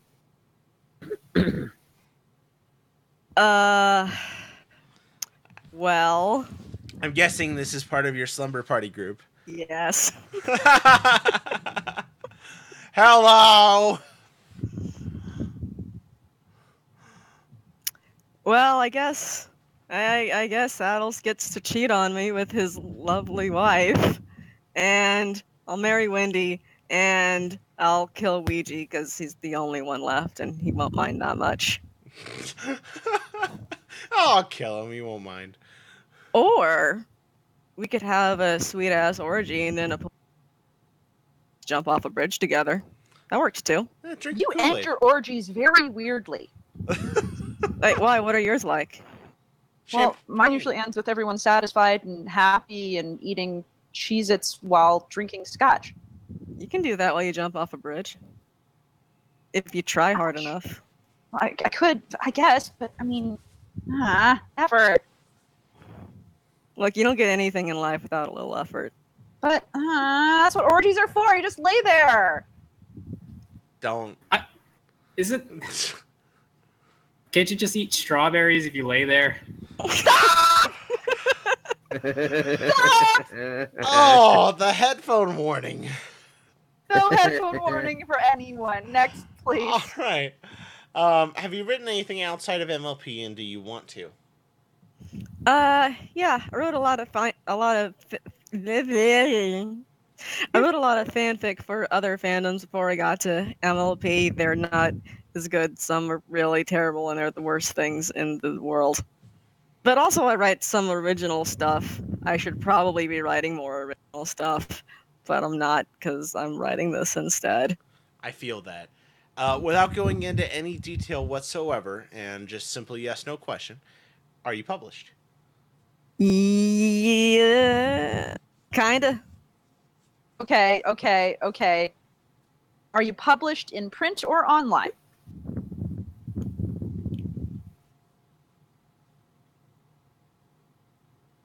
Wait, I'm sorry. Did what? In print or online? Oh, in print. Nice. That's all you need to say. Well done. I know how hard that is. All right. What is your favorite thing to do when you're not writing? Probably walking around and listening to music. Nice. Give us a band. I like the Decemberists. The December. That's a name I haven't heard in a long time. Although Nice. I kind of wish they'd go back to talking about their sea shanties and weird magic stuff and not normal music. That made me kind of sad. All right. Next question. Are there any ponyfics out there that you want a sequel to? The ending left you wanting more, and you loved the author's world, and you want to just keep experiencing it. No, but there are a lot of dead fics I would like to see finished. Almost everything that I love dies. I really, really, really, really, really, really want to see the story What Hath Joined Together finish. It's canceled and dead, and it broke my damn heart. Oh. Also, Paradise. which technically isn't canceled yet, but I don't know. I haven't seen anything from it in like 3 years. Paradise was started in God, like 2011 at least. I know it was out there before Somewhere Only We Know was published, and it was there, I think, before Past Sins was published. It is old. Jesus. All right. Last update was like 2015, 2014. Sheesh. Well, sometimes an author just takes a long time to update, Yeah, he keeps saying that he's Yeah, going to, I don't think it's dead yet. Priest knows all about that, don't you, Priest? Hey, Father's Love's hit its 4-year anniversary. 4 year. Yeah, 4 years. Anyway, moving on. Is it 4? Christ, it's 4. Okay, moving on. What really does it for you in a story? Well, A, really good character writing, and B, good writing in general. If there's anything that's going to turn me off, it's just really bad syntax and sentence flow and that basic sort of thing. If a story works, it just kind of works. Also, I like it when ponies are sad. Let's not look into that too far. Who do you write for? Well, me and that one person that you always write for. I got the advice a long time ago to find one person and just write to that one person. And if you can make them happy, then you can make everyone happy, including yourself. There's usually at least one person who's out there and just totally jazzed for anything you write. And luckily for me, one of those people is usually in my Skype chat, and he was just really just fucking stoked to see what happens and whatever I'm doing. So I'm like, well, I guess now I gotta finish it, because at least I know someone's gonna like it besides me. All right. And then last but not least from RB Dash, what do you love about Friendship is Magic? I love that it's good. I waited a very, very long time for My Little Pony to be good. And when it finally was, not only was it good, it was excellent. Very well put. Now we have a question from Mobile Sam. How do you feel about potatoes? Potatoes are great! Yes. I haven't tried some potatoes right goddamn now. I should eat them for dinner. Man, now you're making me think of the potatoes that I have. Why do we get weird questions that actually work? Moving on. Yeah. Questions from What kind of potatoes do you have? brown Priest. brown russets. Oh. You work those potatoes, baby. I'll slice them up into thin little slices. Boil them, mash them, stick them in a stew. You're hitting all my nerddom. Stop it. It's weird. Got potatoes. Yeah, be careful, or else Pencil's just gonna have duct patches, and she'll be here for forever. I will too. Well, you know what? At least he'll be in a place with air conditioning. No, we don't have air conditioning here. Pencil's gonna run up to you. She's gonna slink her prehensile dick around your leg and then drag you off into the darkness. I have a water feeder in the closet that I live in. It's true. I can put you in the closet, Priest. I don't know. I'm a little claustrophobic. Oh, so is he. I'll share my Cheez-Its. It's nice to have the company. I have my own Cheez-Its. She has her own Cheez-Its. We need to steal the Cheez-Its. Okay. Oh, we're making friends this cast. From Uitol. What the fuck, Uitol? First question: are you a boy or a girl? No other genders exist. I'm an adult. Yeah. Good, because I really need an adult. Number 2. What do you do with a drunken sailor? I'd stick him in the brig until he's sober. Why do you like everything I like? I guess it's I would have said put him in the brig with the captain's daughter. See, my second choice would have been shave his balls with a rusty razor. Number 3. You are at a metal festival and you are stuck in the mud next to the toilet. What do you do? I'm gonna shove the toilet over. Because if it's shoved over, no one's gonna climb in and use it. Legit. Wow. That would work. Or I'd, get the fuck out of the mud. Yeah, I think that's also fair. Number 4. Are you looking good? Oh, baby, I'm always looking good. Number 5. What is the difference about a duck? Well, interesting fact about a duck, they've got horrific corkscrew penises. Yep, I'm well aware of this. And it's off. I have never looked at the duck the same way again. They're Well, also you won't look at- fucking rapists. They sure are. Just like dolphins. Screw you! Oh, But you know what? At least the duck probably doesn't know what it's doing. The dolphin knows. dolphins what it's doing. do. Yeah, I know. There is a video of a dolphin fucking the upper half of a dead fish, and it looks directly at the cameraman and opens its mouth at him while it's fucking this fish. It knows what it's doing. You know what's going on here. You want some of Can't go this? to jail.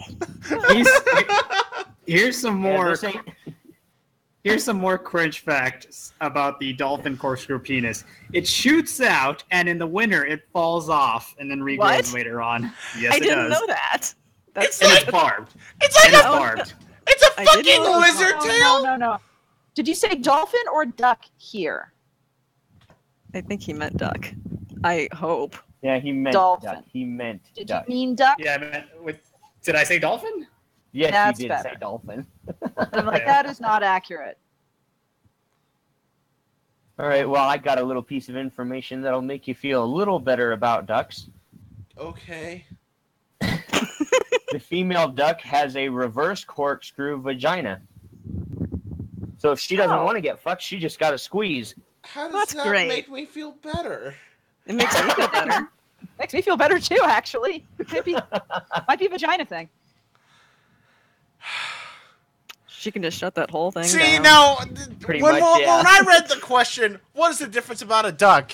I was sitting here, like, ready to, like, oh, they weigh about the same as a witch.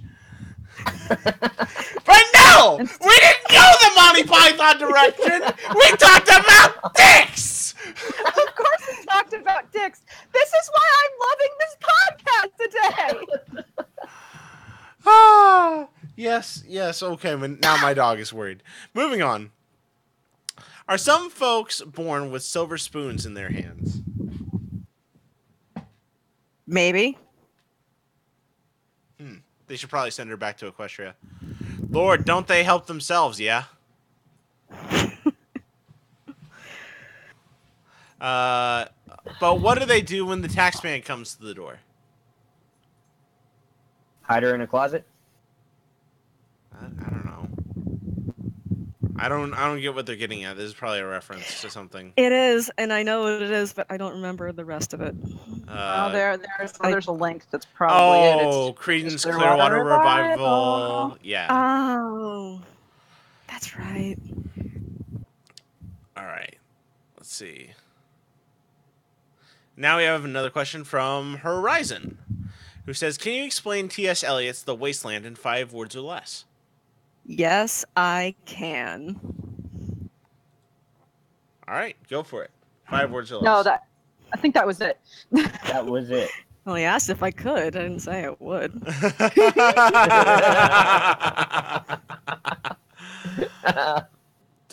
All right. Now, question from Robsa990, who says, "Hey, Patchwork Poltergeist, I love how you fleshed out Diamond Tiara and Silver Spoon's characters, and I gotta ask, are there any parts from the Silver Standard that you drew inspiration from in terms of personal experiences?" Kinda. The structure of the schoolyard is more or less what I remember from the schoolyard. I don't know if everyone else did this, but we were segregated by grade. So whoever was in your general grade was who you were going to see for the rest of your school career. So I knew about, I do some really quick and dirty math, maybe 100 kids that I knew from first grade to fifth grade.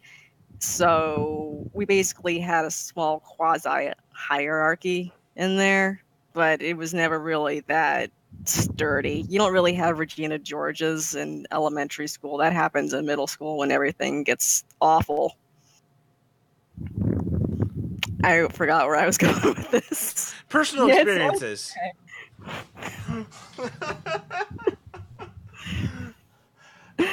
Well, let's continue on. If you remember, we can go back. Did you have any friends similar to the Phillies from the Tea Party or from Silver Spoon's Manhattanite friends? I'm pretty sure Silver Spoon's Manhattanite friends are just basically everyone who was mean to me in middle school. Like I said, I've never met that many Regina Georges because I was too low on the totem pole and I kept my head down to be on anyone's radar. But I do know that for a quick and dirty lesson in being mean and also a girl, step 1, compliment somebody. Step 2, laugh. And then you just get to ruin their self-esteem for the rest of time. That actually sounds really authentic. Yeah, that's It's basically all you need. Yeah. I also had a friend named Kathleen, like way back in 3rd grade, who was kind of, sort of like Diamond Tiara, but nobody liked her at all. Man, fuck So Kathleen. I'm sorry, Kathleen.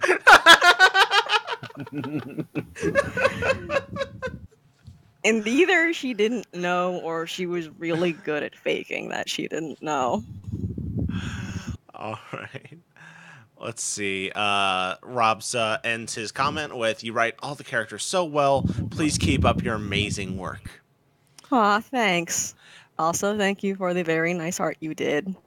Aw, so much niceness. What are you doing? Now, Snuffy has questions. Number 1, how did it feel finishing The Last Human after writing it for 2 years? Kind of sad. Also, a lot more stable than finishing up the Silver, because that had a definitive ending of a place I was going to go, where the Silver Standard is kind of written like a bunch of episodes that have really heavy continuity. So it doesn't have a very strict, hey, here's our ending place. I mean, I've got an ending in mind. I just kind of hope it ends up pretty well. Anyway, it felt kind of sad, but pretty good. Finishing up pretty solidly, although I really should have written more sequel material that I never got around. All right. Let's see. Number 2, couldn't you given the human a proper name? Like, I don't know, Anon?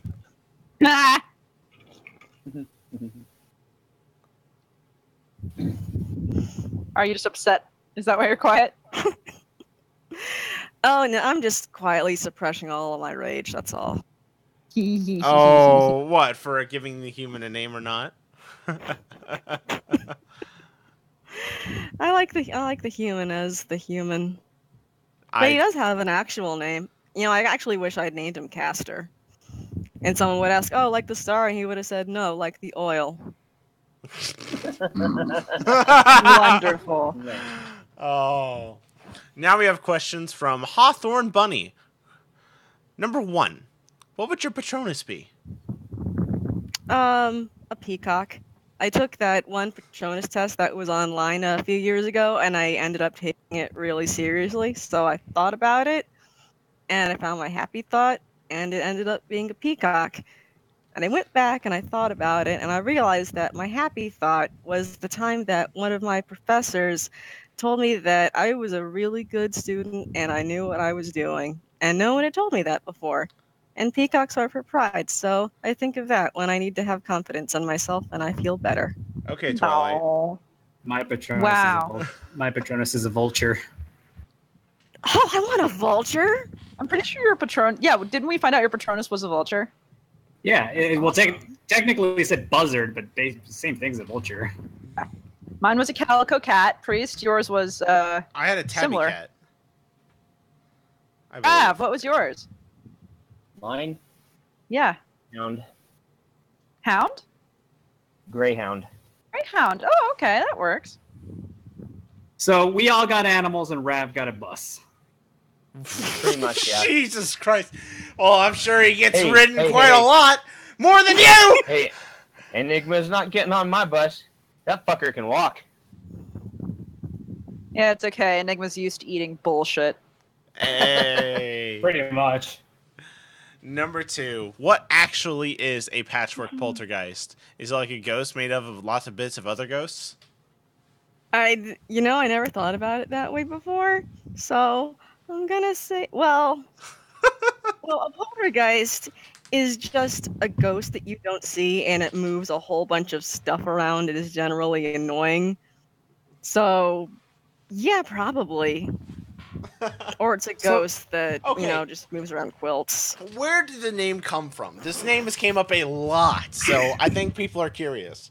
Where you get this?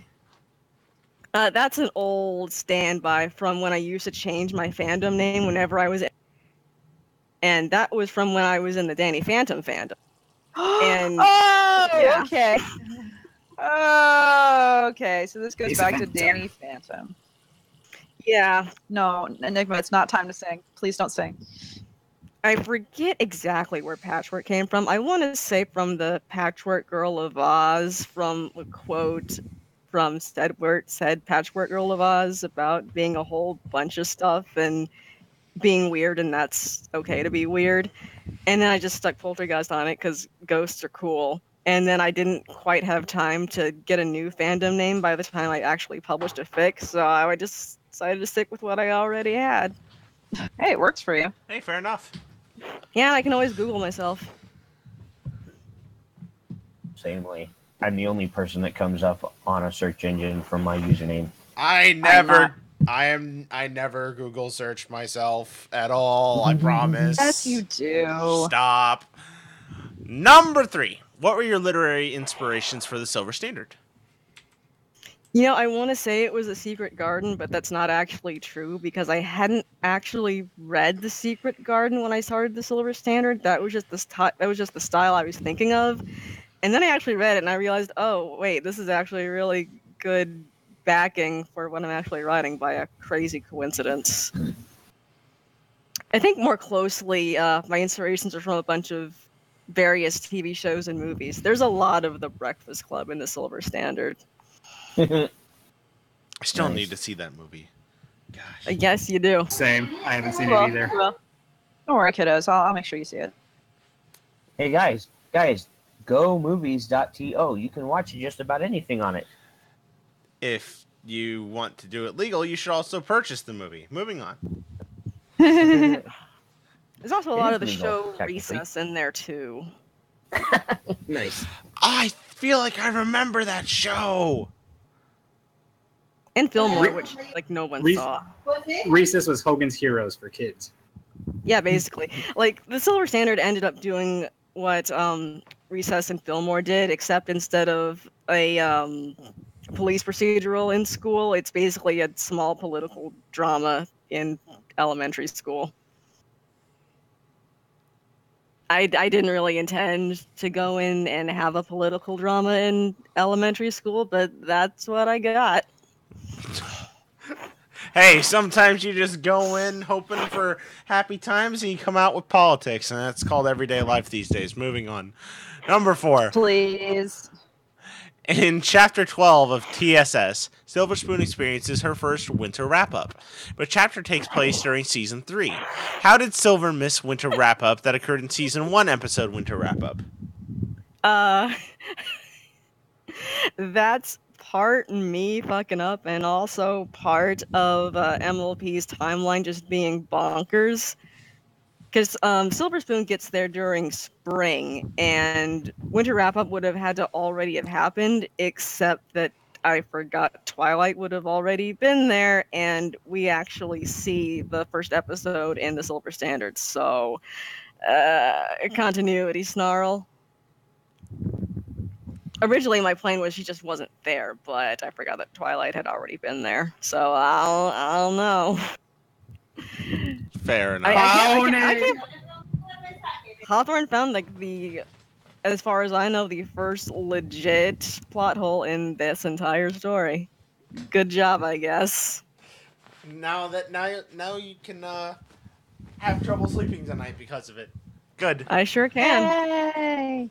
Number 5. Is Brass Tack secretly a crime-fighting superhero? I think he's a little too busy being a butler right now.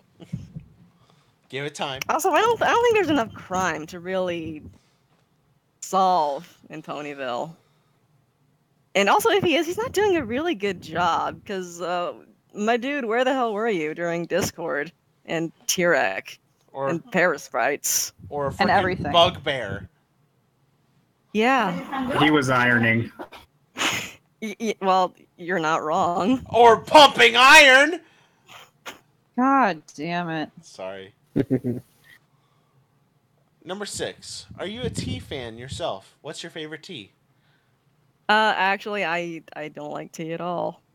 But I also realized that I might not like regular tea, but I should probably try some herbal tea. I'd like to try rose tea. Yes. Yes, it is. Try good. other tea. Are you more of a Not coffee just black person? tea. You should try lots of teas. No. Try oolong tea, and you should try green tea and white tea, and you should try blooming teas, and you should try not black tea. I really like the idea that you can just drink flowers.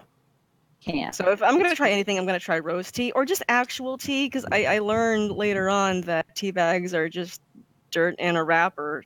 It's not really tea, it's just dust. Yeah, if you get like some actual like leaves and brew tea the right way, it tastes a lot better.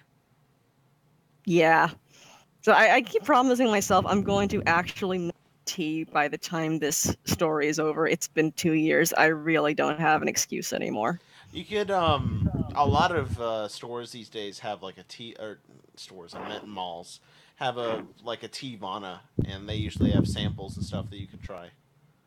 Yeah, they have a tea and spice shop in town that's a really lovely place, and it smells just so nice in there. So I don't know, I'll look around and see what I can find. Yeah, just go Finally there and make tell myself them some tea. Yeah, just go there and tell them to have them put things in your mouth. It'll be great. Rose mint tea is what you're looking for. Or orange tea. Orange peel tea.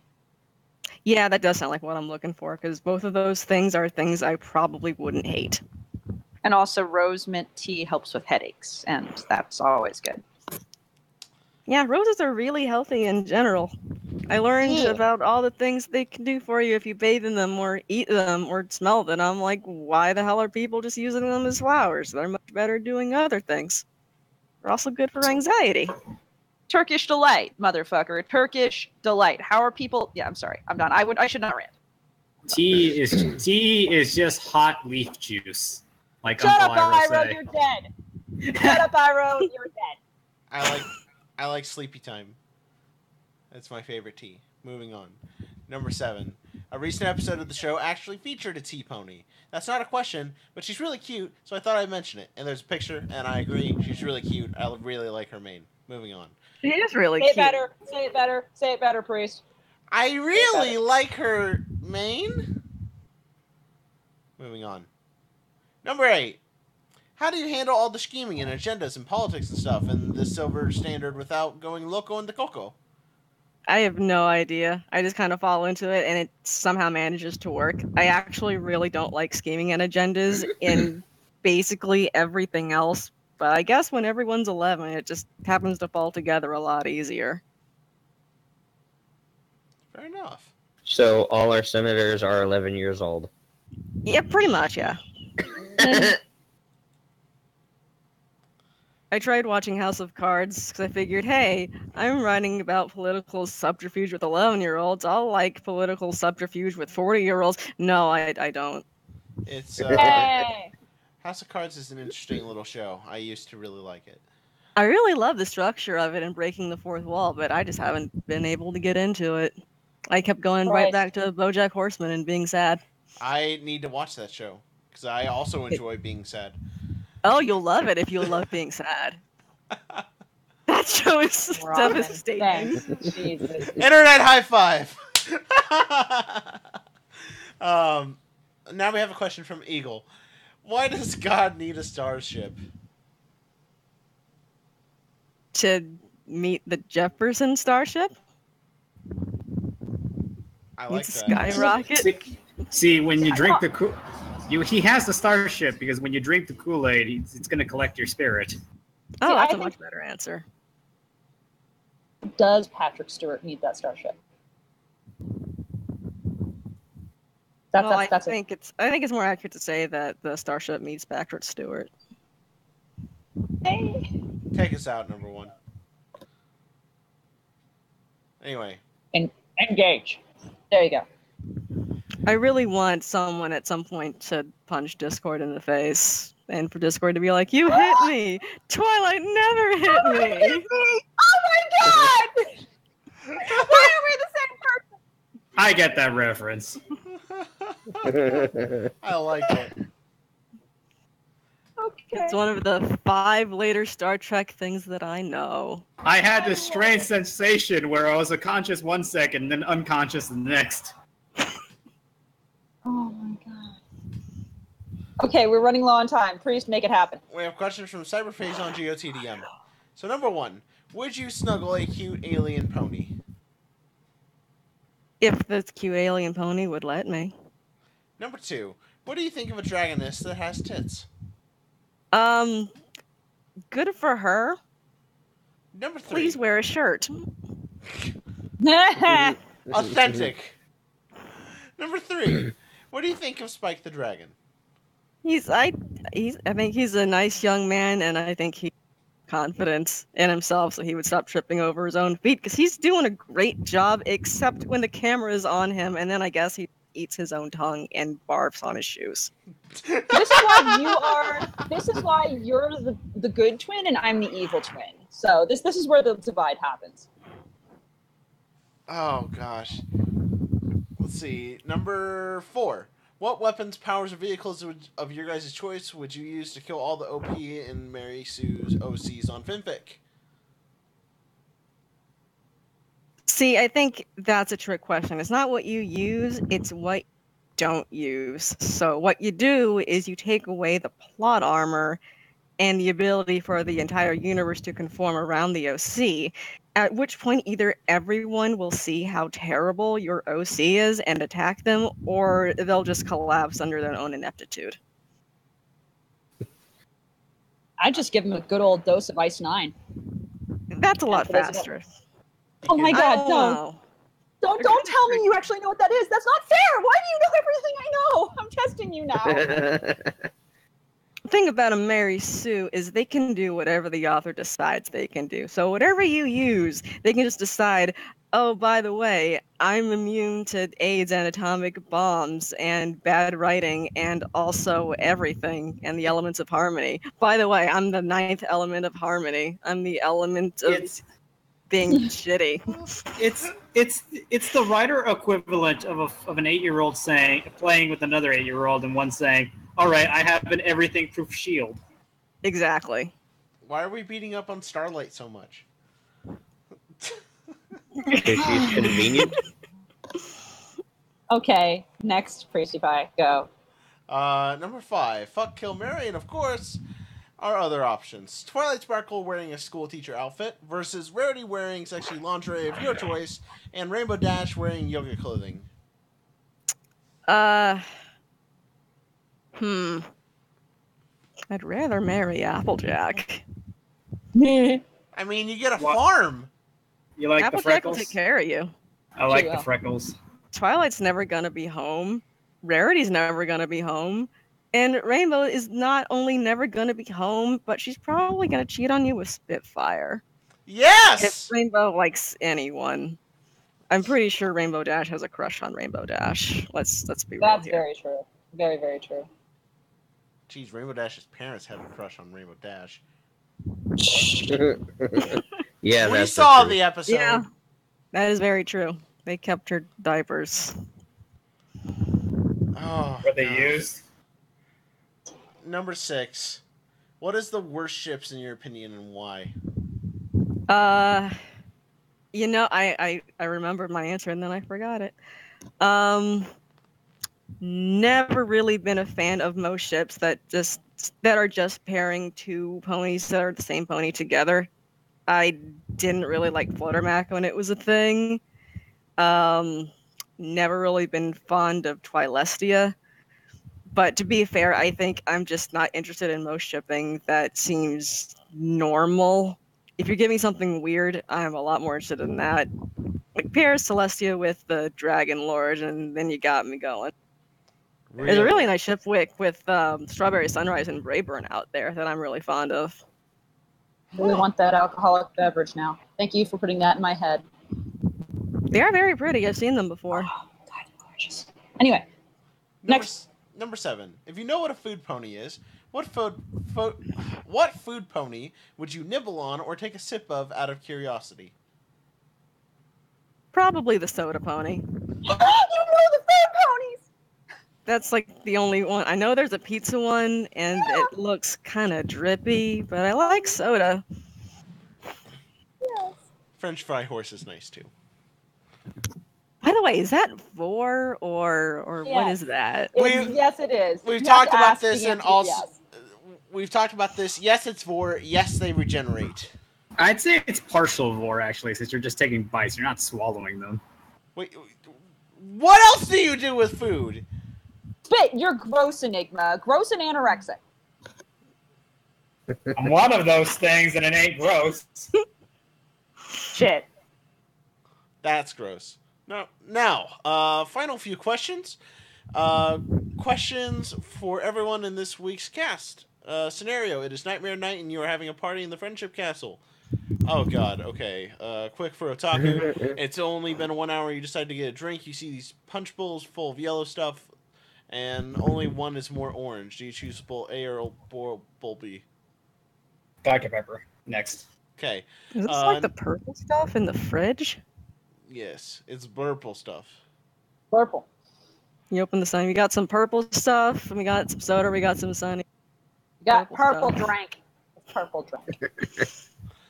Number 2 for a non-pencil priest. 2 hours later, you see Otaku trying to hit on Ember and vice versa. Looks like it's working, and they look drunk as fuck. You see 2 cups near them on the table with Otaku, on one with the pineapple or orange punch. Someone spiked the punch. What do you do? Pull them away because safe, sane, consensual, motherfucker. Agreed. But reptile memories. No, safe, sane, consensual. Anyone who is drunk is not able to give consent, and I will never condone that, ever. Spike must be very wet. Why is that in my head now? Thanks. You're welcome. Context. Number 3. A non-pencil. You see Milk drunk to the point that he thinks he's Santa Claus. All the Colts and fillies are literally playing with him and asking to be picked up. What do you do? It's fucking adorable. Alright, number 4. Ravage and Pencil. The party's almost over and you and Pencil are about to scare the living shit out of Otaku with a pineapple that has a creepy clown face on one side and a rubber dagger taped to the side. What would you do to wake him up and say that he's slowly waking up to make this 100% perfect prank? What would I say? I would say nothing. I would just leave it on his chest. Like, let it do the work. It's a pineapple. It's fine. What do you say, Rav? At which point, I just knock the pineapple over and just go back to sleep. Alright, and last but not least... Wait, Rav! Oh, didn't sorry. answer, jackass. No, go for it. I'm sorry. Don't mind me. I'm just a wallflower. No, the best way to wake somebody up, get their attention, whatever, is just to say their name gently. And you can scare the ever-living fuck out of them that way. No, you're right. He's right. Just say, like, right in his ear, and then he wakes up to a pineapple. No, you're right. I'm down with that. We'll do that one. You know, I got to see a creepy clown in real life once. What? Nice. How? This was, I think this was before it made the news. This was like in 2014. I remember because I was writing The Last Human then. Don't remember why I was on this road, but I remember driving down the road. It's like 9 or 10 at night, and out of the corner of my eye, I just see this dude dressed up like a clown with a creepy clown mask just waving at traffic. And I thought, oh, that's unusual. And then I thought, wow, my best friend's going to be really jealous of me because she loves clowns and she loves creepy clowns. Nice. Oh, we should give him a ride. Oh my god. Oh, then last but not least, final thing from Blade. Blade just wants to say hi to PP. Hi, PP. Hi. And that is it. That is our... What about Milk? What about Milk? Milk question. Okay, so Milk has a question. Why you do this? Why you do this, Enigma? Why?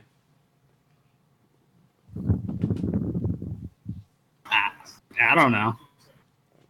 Yeah, you never know. You fucking shit. Anyway. And that is our Probably because he can. It's true. Yeah, or because he can't and he tries anyway. Authentic. So, that is our 2-hour time slot. Thank you, everyone who tuned in over on the Twitch. We had a bunch of people that tuned in today. So 23 people was our top. So. Yeah. Yeah. Nice.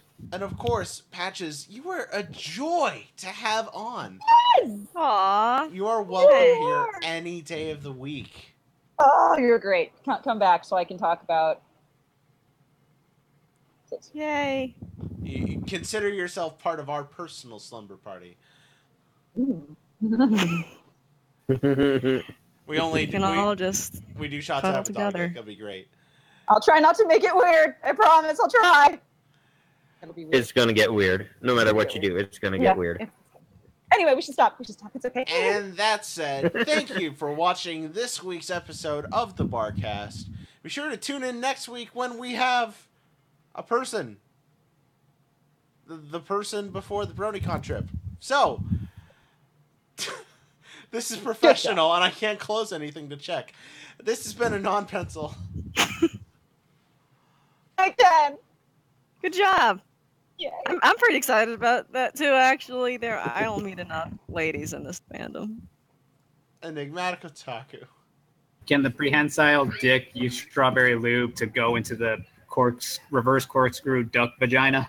I don't want to know. I don't think it can. I think it's too big. Ravage. Enigma can ride in the luggage compartment of my bus if he pays me. Yeah. And of course, we had Patchwork Poltergeist.